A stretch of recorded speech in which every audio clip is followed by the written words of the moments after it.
Resuming debate, the honourable member for Calgary Centre.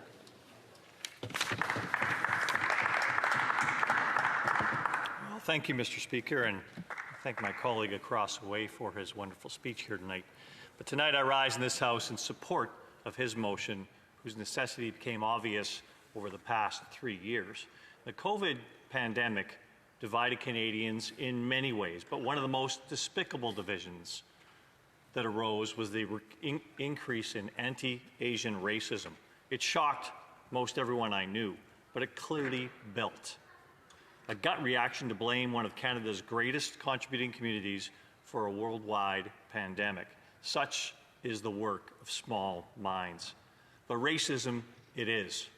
Prejudice, discrimination, or antagonism by an individual, community, or institution against a person or people on the basis of their membership in a particular racial or ethnic group, typically one that is a minority or marginalized.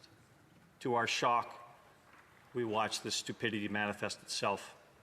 In case there was any doubt, we saw it on videos. In March 2020, we watched an Asian man in his 90s being pushed to the floor as he was pushed out the door of a store, a man with dementia. And everybody I knew saw their own grandfather in that assault. In May 2020, we saw a video of an 84-year-old Asian woman being intentionally tripped while she was walking in her walker, and the person went out of their way and snuck up behind her to trip her. It was devastating to watch. I spoke up. My community came to me and asked me, Greg, this is happening. Will you please speak up for us? And definitely, I joined with one of the local Asian leaders, and we spoke about Calgarians because things were happening in Calgary as well.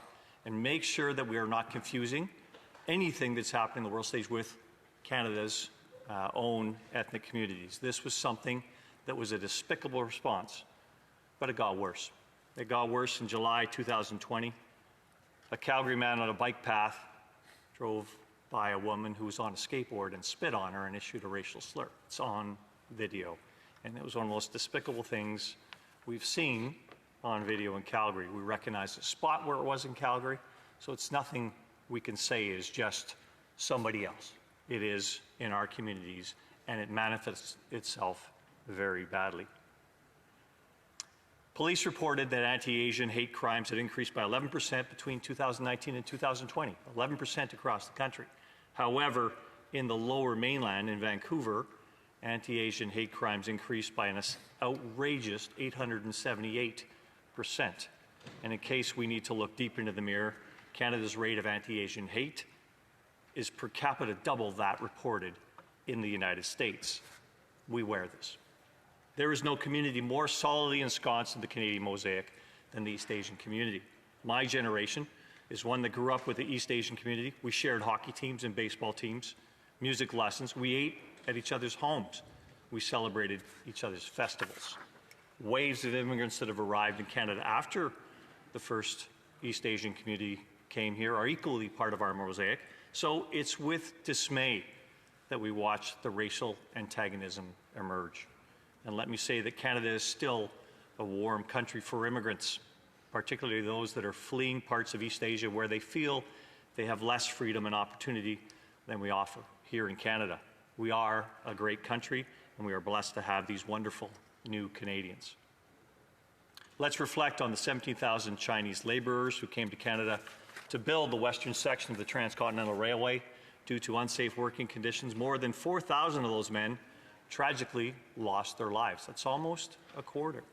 Not only were the Chinese railroad workers forced to complete the most dangerous tasks, but often their families were never notified of their deaths, nor did these families receive compensation for the death of their family member.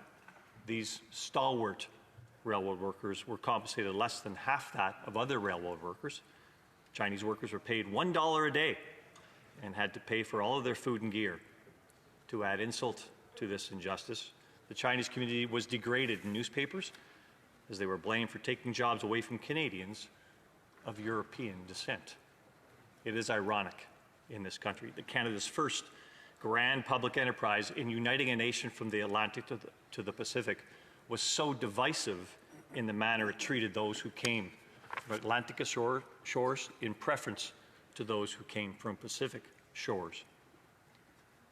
Prime Minister Stephen Harper's national apology for this injustice, issued in 2016, he stated, for over 6 decades, these malicious measures aimed solely at the Chinese were implemented with deliberation by the Canadian state. This was a grave injustice, and one we are morally obligated to acknowledge. An apology can never replace the pain and sorrow of the rail workers and their families.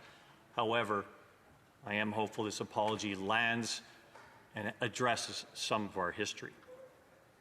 In this summer, June of 2022, I also went to speak about the railway workers at a monument in Calgary called the Wall of Names, honored by the Calgary Kaiping Association.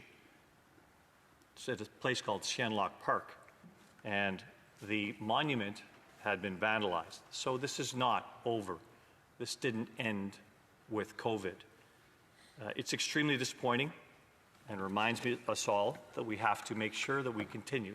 But this monument was one where they erased the names of all the Chinese immigrants who'd come to Canada in those years, and recognized that happened before 1923 because the Act more or less excluded East Asian immigrants after that period.